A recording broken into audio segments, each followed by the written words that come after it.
अगर सब कुछ प्री डिसाइडेड है, सब कुछ भाग्य है, सब कुछ डेस्टिनी है, सब कुछ प्रारब्ध है, तो फिर मैं क्यों एफर्ट दूं?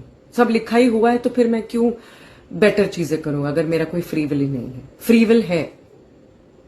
प्रारब्ध तो आपकी अक्यूमुलेटेड कर्मा है जो आपने किए हैं किसी के साथ, या पिछले जन्मों के कर्म है जो आपने किए हैं, जिसका आपको हर जाना भुगतना ही होगा, अच्छा या बुरा दोनों। बुरे की तो कोई रेमेडी है ही नहीं, प्रारब्ध की कोई रेमेडी नहीं है, वो आपको भोगना ही है, वो तो काटे काटे ही कटता है। लेकिन और प्रारब्ध नहीं क्रिएट करना, वो आपकी चॉइस है।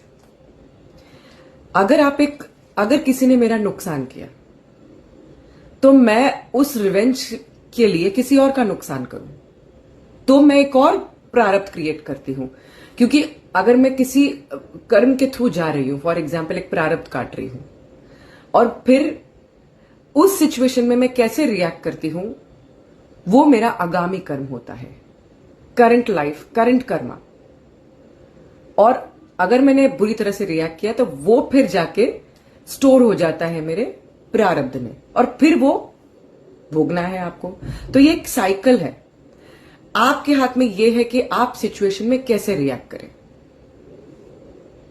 मैं ये नहीं कहती कि कोई आपका बुरा करे तो आप रिटेलिएट ना करें, बट आपका रिएक्शन आपके हाथ में है।